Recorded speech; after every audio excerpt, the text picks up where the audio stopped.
Well, it's just about that time again. Yes, it is. It's just about that time again. It's time to drink, talk, politic, and share. And today, I don't know what I got a quite mood for. I got a lot of selections up in here. I really do. But I'm going to take it on over here a little bit. Want something with a little bit of oomph to it. Probably something that we sitting at barrel proof. Well, we got some Parkers. Oh, this the joint right here, but I don't know. Got my Brutalatis around here, the Bear Barley, Isle of Barley. What we got? I already talked about that. What we got? Let me back it up. Wow. Okay. You know what? I see. What's that? JoJo? I call it Joseph Magnus. Hiding behind now. What we got right here? Let's see what we got right here. The cigar. Yes, sir. The cigar blend Joseph Magnus. What we got? Batch 27 is in the building. Sitting at 61% alcohol. Yes, it is. Yes, it is. Straight bourbon. Whiskey. It's going to be finishing some Armagnac. It's going to be finishing some sherry cask and cognac cask. We're going to dig all into it and see if this is really all the hype that has been held for. I don't know if it is yet. I know some of it, but I'm not going to tell you just yet. We're going to dig all into it. Drams on deck. Joseph Magnus. Bourbon. Let's go. What's going on, baby? You see what time it is. D.O.B. time. We here. You know what we got. Bam, you see it. Joseph Magnus. Bourbon. Yes, sir. Sitting at 61%. Yes, it is. Yes, it is. Now, this one right here is a mix of MGP bourbons. I think it's two different ones, ranging from 12 years to 20 years. This one right here, after you mix those two bourbons, is finished in sherry cask, Armagnac brandy cask, and cognac cask. Now, the duration of the maturation of those three casks is what is kind of not really put out there. It kind of put a tight lip on it, but we do know it's aged in there. I would imagine at least 6 months to longer in each cask, but an assumption, not a no. But this one right here is a non-age statement. So I will tell you that Joseph Magnus bourbons, this in particular, the cigar one, had a lot of, I would say, acclaim, or I've read and seen from those who have tried it. So for me, I love all spirits. I like tequila, cognac, scotch, bourbon. I do it all. So this one right here is my very first Joseph Magnus ever. So I actually don't. I assumed that when the first time I ever heard of it was years ago. I thought this was like a peated bourbon, but it's not. It's just like, I guess it's paired. It suggests that you could, not that you have to, but you could pair it with a cigar. So I personally don't smoke. So those who do, I can't tell you if it's good or a bad cognac to smoke with, because again, I don't smoke at all cigars, so I don't have the know-how to tell you if it is or is not good paired with a cigar, and even if it is, which one. But those who are, you can put a comment in the video block, and maybe for those who may want to know, who have tried it, maybe put some comments there for suggestions for those who are smokers, outside of myself, because I'm not. But that being said, this particular bottle, it's hard to find. Okay, so this one right here, I didn't really. There's only one. I live in Southern California, in north of San Diego, and in this area, I had this bottle, we'll say, about 6 months. And during that time when I got it, I called around my local go-to stores. There was only one spot that had it at the time, and they were selling it for, I want to say, almost around $400, $350, $400 in that ballpark. And I was like, that's steep. The MSRP for this is around $150, but you rarely will you find it at $150. If you can find it from $150 to $200, that would be almost a retail kind of range. But this one right here, I didn't get for retail. So like I said, I had actually got this at D Wine Spot, which is an online liquor service. So I got it at, it's called D Wine, like DEWINE, D Wine Spot. Anyway, I got it from D Wine Spot for about $300. Yeah, I know. So I still overpaid for it. It's cheaper than what they were selling at the second market stores, but by and large, you got to cut your losses where you can. So because I'm a reviewer, I kind of want to put that, get the experience and share with my friends, family, and just as importantly, you guys. So so I had it 6 months. I've had some time, experience a little bit. And now I'm going to just really share my experience with you. Whether it's good, bad, or different, we're going to break it down. So that being said, let's jump on this nose and let's see what we got. You can take a look at the color right there. The color, as you can see, is pretty much, I would say, a brown amber color. You know, a little dark caramelly, a little dark caramel. Yes, sir. Let me see what we got on this nose.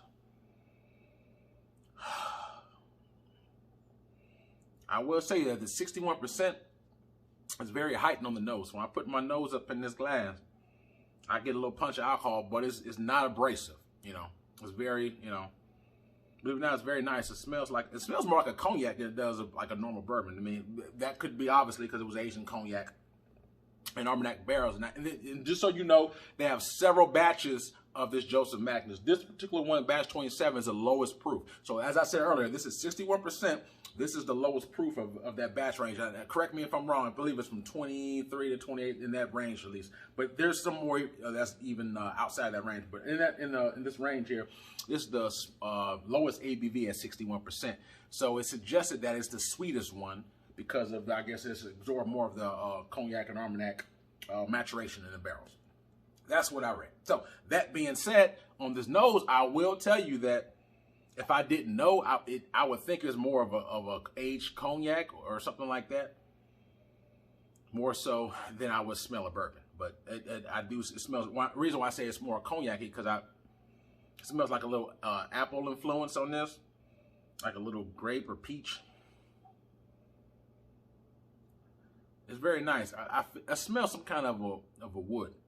It doesn't smell like traditional oak like I'll get normally in whiskey or bourbon or something, but it smells a little wood. I can't pick up the wood per se, but a little different from just typical oak. But you definitely pick up like a nice pungent flavor of that like an apple, toffee, pear, little vanilla. It's strong, it's apparent, but it's like I said, it's not burning my nose, it's not flagrant, it's not kind of off-putting to the nth degree. Like I said, I'm not a huge nose guy. For review purposes, I dig into it, but this is not a bad nose at all. I will say that. I poured this probably like 20 minutes ago, let it open up. So, but yeah, on the nose, primarily, like I said, those more of a sweet, appley, little wood smell on this. So, that being said, let's jump on this palate and let's see what the hell we got. That's what we came here to do. Let's go.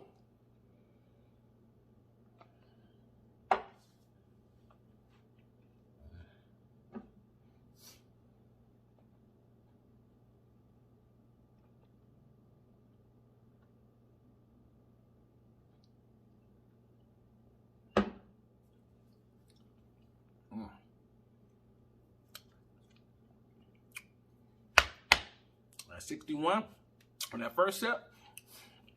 Drinks a little bit on the warm side, a little bit, and I do a little shimmy just to shake it off for a second, but I'm good. So that first sip, like right now, my palate's a little warm. Now I wouldn't say hot, but it's very warm. That 61% is kind of seeping into my pores and all over my taste buds. It's dancing right now, a little tingly. We give it about 5 seconds, let it subside. And then as y'all know, you see my video, I like to take the first sip to kind of like prime, I call it prep my palate. Then on the second one, it really soaks deep in there and I can really get a little bit more flavor profile. So, and I got the first one down, let me hit you with the second one and then we're gonna dive into these notes.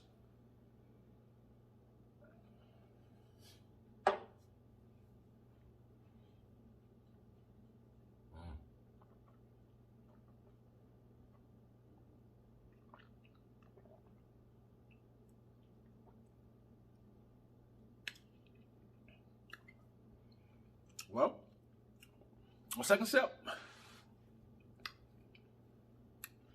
picking up definitely some oak. Picking up oak. Picking up, it has like more of a dry finish. So when it first comes in, you get this little hint of that little apple. And then it goes just on my palate, like heavy into the oak. Just a little bit of vanilla. It has like a very dry, woodsy finish to it. So maybe that be a Maybe that could be good for pairing with a cigar. Maybe, maybe not. I don't know. But that being said, I taste a little bit of spice. It's like almost like a rye spice, but it's not like a heavy rye spice. But when I say that, it's spicy. So when I say spicy, not like jalapeno spicy. Spicy in the sense of like you just maybe listen like just a head of like some cayenne, just a little bit of heat to it, like a little bit of nutmeg or something on that, and just think of some nutmeg spice, and you put a little bit of paprika on there. That's what I taste, a little bit of that spice on it, like a very, very kind of I would say even level of a rye spice, but it's not heavy though. So all in all, I identify with more of a wheated bourbon because it's sweeter as opposed to a rye, even though I do drink and I do enjoy some rye, but the rye is not my preference, I would say, when it comes to bourbon. So this has some sweetness too, but I wouldn't say it's super sweet. But while I'm talking about it, I'm gonna add just a little bit of water, just a drop or so of water, just to see if it changes the complexity of it. But all in all, for me, it's an okay bourbon. And again, this is all subjective. So I know that there are some people that have had this batch 27 on the reviews tip, and they may thought this was outstanding. I feel differently. I don't think it's outstanding. I think it's okay. But that's just my personal opinion. The reason why I say it's okay is because it's not quite as sweet as I prefer, and it has more of a drier finish, which is, like I said, maybe just a day. Maybe tomorrow it will be less dry, but for today, and I've had it in the past, it's as somewhat of a dry wood finish. It does have some spice to it, which is not bad. The sweetness is kind of, okay. I pick up more sweetness on the nose than on the palate, because as I said before, when I first sip it, you get just a little bit on the entry level, a little bit of that apple, and then it rolls right into, to me, on kind of heavy on the little bit on the wood tip, or the I would say oak, and then it dries a little bit into that rye spice, like I said. But it's rye spice is like, like I said, it's not super duper like hot, but it does have a little bit of elements of some heat to it, and some dries, like it's a dry nutmeg or something to that effect, and it goes down. So I think that for my palate, it works, but I wouldn't have this. Put it this way, I wouldn't put it up in the upper echelon of these type of what you call a finished bourbon. I was assuming that it would be a little bit better than I figured I would enjoy it more so than I am now. The cognac part of it on the palate, I don't pick up as much, like it doesn't really come across super much on me. It does have some sweetness to it, but it's not, I'm used to drinking, I would say, sweeter bourbons and even more so sweeter scotches.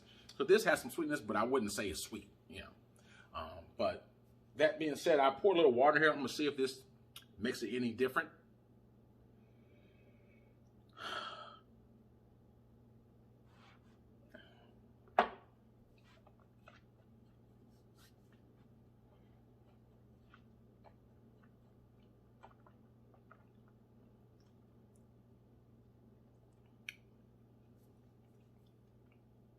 The apples. So on the water, definitely still get the heat, but the apples kind of flow a little bit more from the front to the end. So the oak spice seems to drown out a little bit more when I put a little bit of water in there.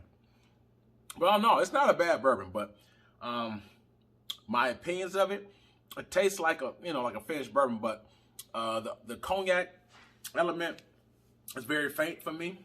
Now I will say on the nose, I could pick it up, but on the palate, I don't pick it up as much as I did on the nose. That being said, like I said, the palate is the apple, the oak, the spice has a little bit of heat to it. Like I said, spice is like some hot spice, but it's not. I would say warm, not hot spice. So it's not like spices. Sometimes it can be something like a cinnamon or over more on the sweet side. This is more on the spicy side, but not hot, if that makes sense. Oh no, it's not bad. But for the fact that it's limited, you're not gonna see this Joseph Magnus cigar, even if it's a different batch. You're not gonna see these, plentiful in every single liquor store.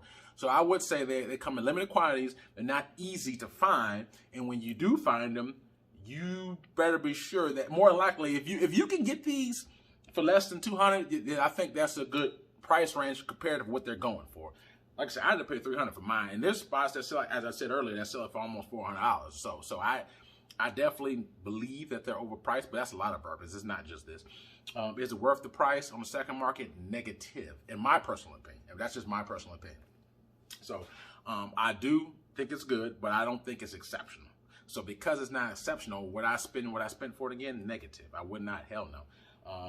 You know, I just wouldn't do it. I think if you could, which is I'm all but certain you probably won't find it, and if you do, it's gonna be a high try a pour at a restaurant. But you're not gonna find this at any, or you would have to almost seek it out. Like go to a whiskey bar or somewhere that has just like a different variety of different bourbons and whiskeys. You would have to find, and even if you did find this at there, be prepared to pay at least $50, $60, I would imagine, for a pour. So, because it's limited, and you're not gonna, it's not easy to find. So, but all in all, if I had to rate this 1 to 10, 10 being the best for me, Drams on deck, I would rate this a 7.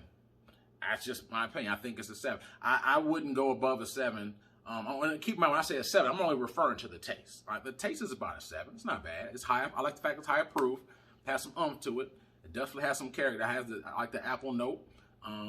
The spice note, it's okay. You know, the elements of the armagnac and cognac, at least on my palate, they came across, but not as prevalent as I assumed that they would be. But then again, I said I don't know how long it's been aged in those armagnac casks, so it could have been aged 5 months, 6 months. I'm unsure, but I would imagine probably not 5, 6 years or however long. But anyway, my opinion of it, strictly on taste, I would give it a just again, my opinion, I have to give it a 7, which is, you know, it's above average. So it's like I said, it's not bad, but I wouldn't go above a 7. Now, when I factor in the price availability, then I gotta knock it down. And normally I knock things down for price and availability, like a half a point. But for this particular reason, I'm gonna have to knock it down a full point. So all around, when I factor in price, availability, and taste, for me, I knock it to a 6. We're still above. It's still 6 is average, or a little bit above average, I would say. But I'm gonna be honest with you, it's just one of those things that I find it to be for the time and the price that I put into getting this bottle here. My enjoyment of it is above average, but it's not exceptional. So for me to pay, you know, $300, I have to search around for it. I don't enjoy it as much as the effort I put in. But I'm not bitter about it, man. Like, you know, this is what I do. I enjoy it for fun. So this is my personal experience with it. I think just on taste alone, I think it's a 7, which is above average. It's not bad, you know. I definitely, like I said, I like the apple note. I think with water, for me, it flows a little bit better. It makes it slightly more sweeter, drowns out some of that oak, and to me, it brings a little bit more of the spice in. But which is I still do like that as well. So like the spices, like I said, just a little bit of I would say not a hot but a warm spice, like a pepper, I would say a slightly spicier nutmeg, if that makes sense, with the apple and the oak note, and a little bit of pear. But I think that water makes it better. But all in all, 7 on taste, 6 all around, because I think that is even if I got it at retail, which we'll just say 170. If I paid 170, which is ballpark retail, I still think that's too much. That's just my personal opinion. I don't find it to be exceptional. Some people may feel differently, but that's just me. That's just being my honest opinion. I think it's very good to me. So for that, I would have to knock it down to a 6 all around, because 300 plus. I don't think it's damn sure ain't worth that to me. Not at all. So, yeah. So I would say that's the reason why. And then you have to hunt it down. You're not something unless you're lucky, you're not going to just walk into any random store and see this. You know what I'm saying? So you have to make some phone calls, go online and see who got it, who don't got it. You know what I'm saying? We're going to on the second market, you pretty much is going to be $250 and up on the average. So, for me, I have to give it a 6 all around. But anyway, Joseph Magnus Cigar Blend, batch 27. Just did a review, man. Hopefully you got something out of it. And if you have tried this one, or in particular this particular batch or 27, hit me in the comment box. Let me know your personal opinion of it. Let me know if you like it, didn't like it, what you paid for it, whatever. Just share your experience with me and let me know your thoughts on it. You know what I'm saying? Every batch is not the same. So if you have a batch 32 or 16, it's going to have a different taste and profile, perhaps, obviously than this one. It may be some similarities, but there's going to be some differences too. So in particular, if you have batch 27, hit me up. Let me know what you think about it, man. You may have a similar opinion, or it may be different. So either way, regardless of what I say, always try it for yourself. That way you can form your own opinion, man. If you're in the aisle and you happen to see it, hopefully you got out of this review, you got something positive out of it. You know what I'm saying? Whether it be, something that's in your taste wheelhouse or not. Either way, hopefully you got something out of it, man. So also nowadays, I want to say thank you guys for just joining in and giving your opinions about stuff. And also in the comment block, I also have a new Cash App Patreon. So if you feel like I earned it, or if you choose to, you can donate if you choose to. Either way, I thank you for your time. I thank you for your love, your support. I got more hot reviews on the way. You know what? I always like to try different things. So this one right here was definitely a little bit different one, man. So hopefully y'all got something out of this, man. So take care. Signing off. Drams on deck. Yes, sir.